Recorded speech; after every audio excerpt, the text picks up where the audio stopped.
Hello bachcho, let's read the given question. The question says it is found that all electromagnetic signals sent from A towards B reach point C. The speed of electromagnetic signal in glass cannot be.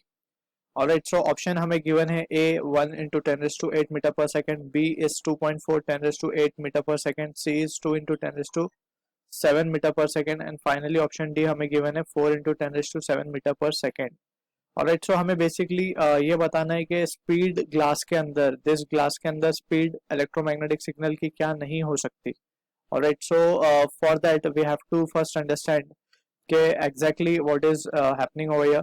सो यहाँ से we can से ए से एक ray चली. Alright and this is our angle of incident जो theta है यहाँ पे.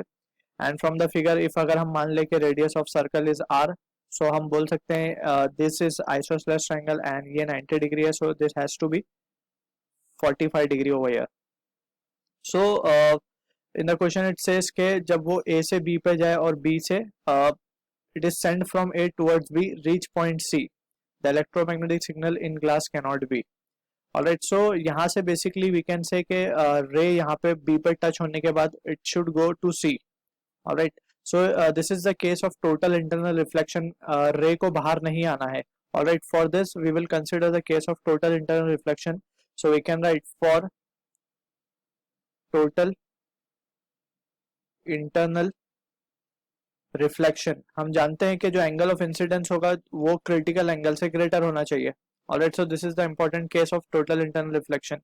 सो हम यहाँ पे कह सकते हैं कि थीटा हमारे पास 45 है. सो इफ वी से इसका मतलब ये हुआ कि sine theta should be greater than sine theta C.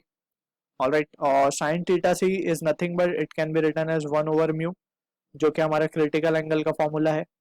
Alright, और sine theta that means it is sine of 45. So हम बोल सकते हैं कि mu should be greater than root 2. Alright, so mu की वैल्यू रूट 2 से ज्यादा होनी चाहिए. Now in the second case हम क्या कर सकते हैं यहाँ पे कि वी नो म्यू जो होता है वो होता है velocity of light in speed of light in air upon speed of light in medium, जो कि हम वी लेते हैं. Alright, so speed of light in vacuum हम वी ले रहे हैं. लेट्स से जो स्पीड होगी इस ग्लास के अंदर लाइट की वो वी मान ली गई है. सो यहाँ से हम कह सकते हैं कि जो v की वैल्यू होगी अगर हम ये फॉर्मूले को यहाँ सब्सटीट्यूट करें, so it will be c by v should be greater than root 2. और हम कह सकते हैं कि v should be less than equals to c by root 2.